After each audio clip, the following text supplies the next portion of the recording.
საკომიტეტო განხილვები გაიმართა NGO-ებსა და მედიასთან დაკავშირებულ ცვლილებებზე გადაწყვეტილების მიღებაში მესამე სექტორის მონაწილეობა სავალდებულო აღარ იქნება. მედიაზე კი კანონით მყარდება სტანდარტები, რომლებიც ინფორმაციის ობიექტურად გავრცელებას უზრუნველყოფს. დღესვე დეპუტატები ფარას ზუსტ ასლზე იმსჯელებენ.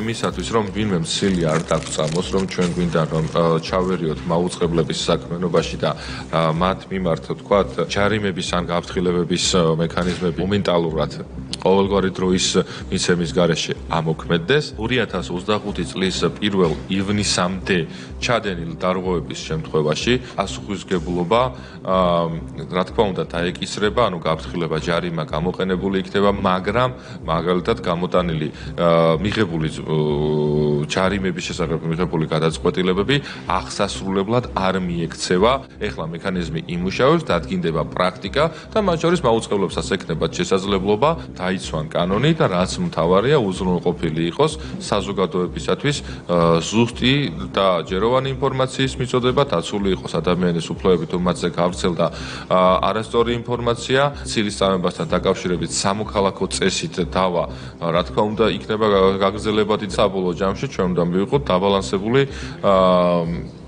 მედია გარემო. საერთო ჯამში აღნიშნული ცვლილება მე მიმაჩნია, რომ თვითონ მედია საშუალების ხარისხს და ჟურნალისტიკას უფრო მაღალ დონეზე აწევს და უფრო მეტი პასუხისმგებლობა იქნება მიწოდებული ინფორმაციის მიმართ. დღევანდელ მოცემულობაში ჟურნალისტიკას არავითარი პასუხისმგებლობა არ გააჩნია მიწოდებული ინფორმაციასთან დაკავშირებით, რომელიც არსებობს მედია სივრცეში სამწუხაროდ და ეს თვითრეგულირების მექანიზმი უბრალოდ არ მუშაობს, იმიტომ რომ უბრალოდ არავინ პასუხისმგებლობას არ იღებს არასწორი fake ინფორმაციის გავრცელების პირობებში.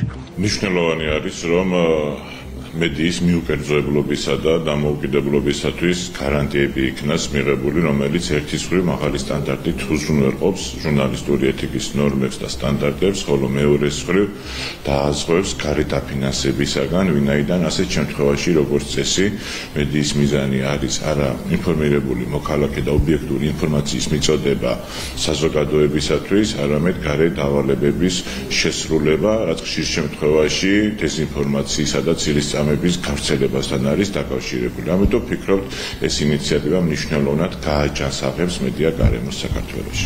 მიზნებს ემსახურებოდა NGO-თა უდიდესი ნაწილი საქართველოში, თუ როგორ იღებდნენ ისინი ქვეყნის ფარგლებს გარედან დიდი რაოდენობით თანხებს და ეს ყველაფერი რას ხმარდებოდა. ხმარდებოდა ის კეთილმიზნებს, ალბათ მთლიანი 100% მოცემულობიდან იყო ალბათ 8-10%, მაქსიმუმ 12, როგორც ეს დაითვალეს.